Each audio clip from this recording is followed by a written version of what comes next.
Don't waste your time leveling all the way to level 50 in one of the Timewalking Campaign expansions that you can choose these days. Blizzard did not do a very good job of seamlessly linking your leveling experience with the end game of BfA, and I will tell you in this video what exactly does that mean. Stick around.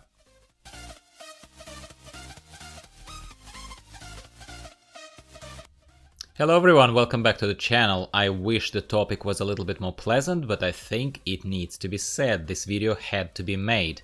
Short version of it is, some of you, the ones who reached out to me in the comments below my videos and told me that you still need to grind rep before the end game of BfA unlocks, you were right, guys. Thank you. I just wanted to say thank you for your support, for trying to steer me in the right direction and trying to share it with your fellow casuals on this channel. So I thought I'll put together this video that will share my experience now that I had a chance to validate it, now that I have a chance to not just go off someone's recommendation, which I definitely took into account, but I validated it, I tested it with my freshly leveled Warlock alt, and now I know exactly where I went wrong, and you were right. So let's talk about this today. Ultimately, we have, slight recap, we have now an opportunity in the pre-patch for Shadowlands and in Shadowlands to level our alts by choosing whichever expansion suits us best, whichever expansion we've done the least, whichever expansion, previous expansion, we like the most. Legion, Warlords of Draenor, whatever you want. Well, there are a lot of them to choose from. You would think that Blizzard would have thought it through end to end. And you would think that if they say, okay, if you're a new player, you have to level after level 10, after your newbie experience, after the Exile's Reach, you have to level in the latest expansion, BfA. Okay, makes sense. But they said also that if you are an experienced player, you can choose an expansion to level in to the end game, to take you to the end game. Great. Good news, we've been celebrating, I was celebrating, everyone was talking about this. Problem is that the reality unfolds when you actually do it, and it is not obvious. At least tell me exactly what else I have missed and where exactly they would have spelled it out really obviously, but I don't think they've given us this information. It's misleading. You think that if you're an experienced player and leveled your alt to level 50 in Legion, you'd be able to level in Legion, Timewalking Campaign ends, and you jump straight into the end game of BfA or whatever it is that's most relevant at that point in time, Shadowlands. Well, Shadowlands maybe, but Shadowlands is not here yet. We are right now still in BfA, they give us an opportunity to level. However, once you ding 50, surprise surprise, you cannot jump into Naz'jatar campaign. You cannot start a campaign of Black Empire trying to work on your legendary cloak. You have to do a fairly substantial chunk of content, spending your time in BfA before you can do any of that. That is the bottom line of it, guys.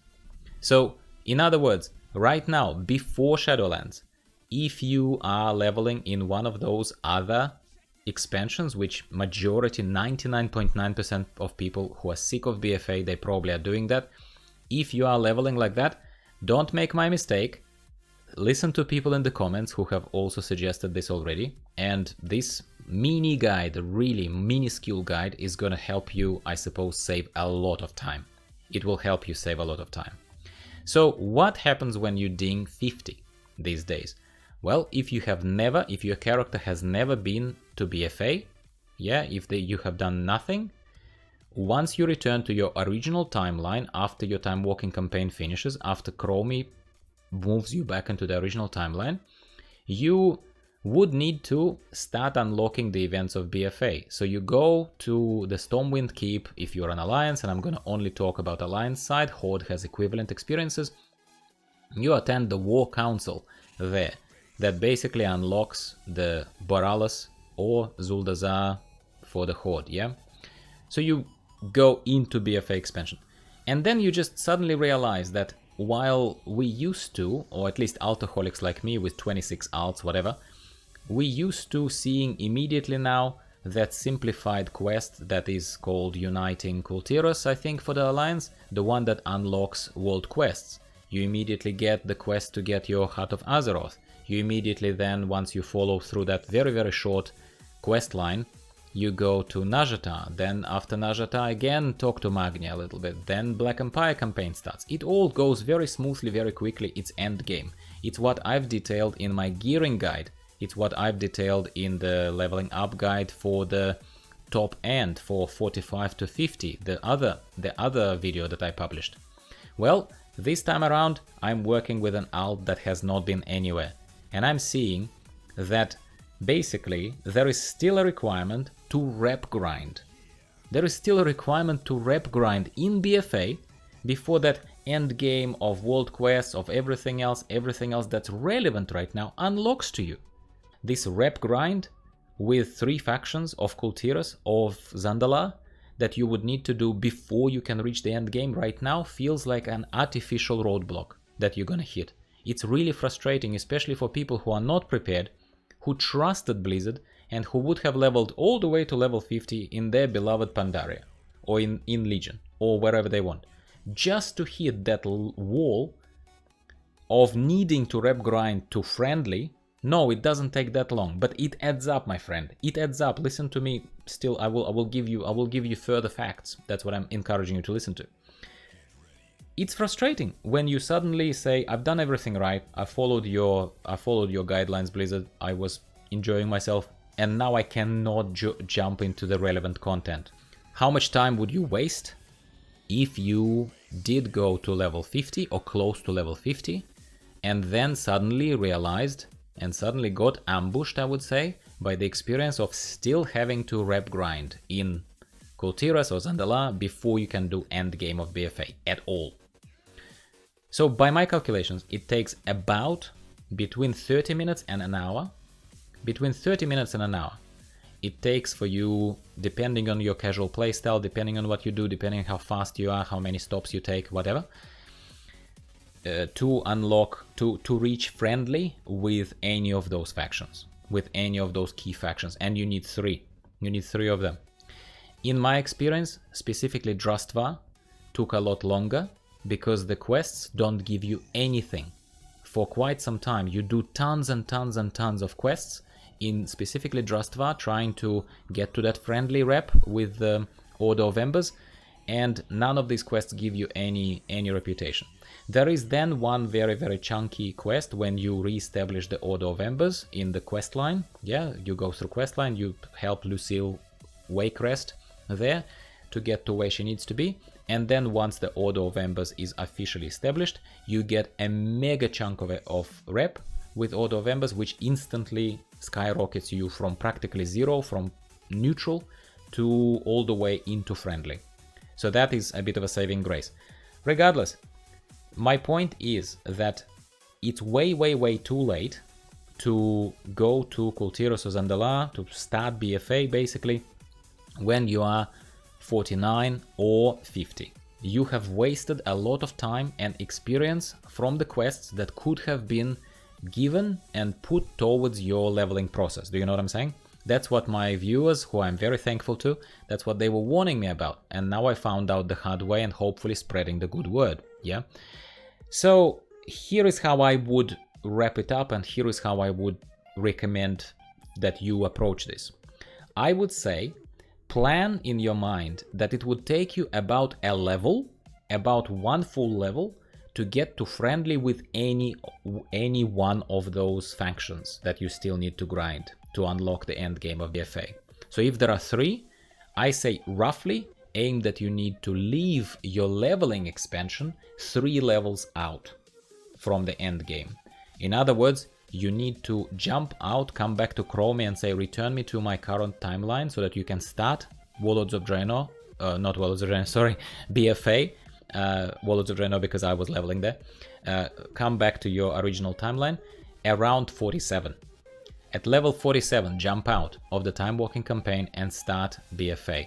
45 I'd say is too early. I know some people said to me 45. No, 45 I'd say is too early. I'd say 46 if you're very conservative, and 47 probably would be okay. So leave 3 levels, 1 level per friendly rep. And unlock BfA, attend the War Council, do whatever you need to do. get to Borealis, say for the Alliance, and you know, start your first pick any zone, pick Naz'jatar, for example, to start in. Immediately do the dying world quest from Magni. This is the one that gives you, over practically no time, practically instantly, it gives you your Heart of Azeroth necklace, which will be one of the most important eye level pieces for your gear, even going into Shadowlands. But it also is part of that stuff to unlock endgame. You have to do it instantly. Don't worry about War Campaign. There are War Campaign quests. They do give a lot of experience and they're fairly easy to do, but I would not worry about them straight away to unlock the endgame, because they are not required. You can just keep those War Campaign quests if you have already reached friendly with all three reputations, all three factions that you need to be friendly with, and then you're still missing out on a few thousand of experience points or whatever. Then you can do those. Then you can do those quests. But I don't think you should start with that. And yeah, so rep grind for BfA factions, my friends. Now, these days, after all of this stuff, I know this this video probably was a little more with a frustrated tone, because I was frustrated. I do feel like I was taken for a ride. I do feel that they have a legal leg to stand on. Like I said, fair was where fair is fair, but I think that they misled us. I think they misled us with those Timewalking campaigns. I thought that if you're an experienced player, you will be seamlessly led into the end game straight from the end when you ding level 50 within any of those Timewalking campaign expansions. I did not think that they're gonna make me jump through these artificial hoops of also grinding the rep within the latest expansion. I am not particularly impressed. Now, in case you're interested, so even though I said that it takes between maybe half an hour and an hour to get friendly with each one of these extra factions, so basically, I don't know, Naz'jatar took me a little bit longer, so let's say by my calculations it would take you optimally maybe 2 hours of playtime and experience collecting from the quests to unlock endgame of BfA. But I checked the /played command, yeah, that I'm not showing you on the screen, you'll just have to take my word for it. So with all the stops, with stopovers, with everything, it shows to me that my fresh alt has been level 50 for 4 hours 20 minutes. 4 hours 20 minutes by the time I've unlocked endgame. I started Naz'jatar. That's quite some time. That's a long time. In fact, I thought I went much faster than that. But then I did play the /played command and it told me 4 hours 20 minutes. That's probably me being very slow and taking my time. I don't even know, but I thought that it was much quicker. But this is something, take it for what it is. Jump off that leveling train within Timewalking campaigns earlier. Don't repeat my mistake. Don't waste your time. Be smarter about this. Do not think that Blizzard has seamlessly linked everything. Spare yourself the disappointment. Prepare for this experience. And that way you will ding 50 and be pretty much ready straight away to unlock world quests, to unlock Naz'jatar, to keep going and keep gearing and all that kind of stuff. And that is what I'm gonna leave you with today, my friends. So I found out the hard way. I once again thank my people, my supporters who have told me about this. Yes, you did tell me so, and I learned it now. And now hopefully I'm spreading the good word to all of my other people so that they know and don't step into the same poo that I stepped into. Alright, if you have not subscribed yet but you like to feel that you are welcome in this casual club, please consider subscribing, please consider supporting the growth of the channel and like the video if you liked it. And I wish you best of luck gearing, leveling and all that kind of stuff as the pre-patch events, the pre-expansion events, Nathana's Blight, Koala, hunting for Ice Crown Rares, all of that stuff is coming our way on the 11th of November. That's very good, that's very soon. But we still have time, to level. So let's do that. Thanks very much, guys. Speak to you soon, bye.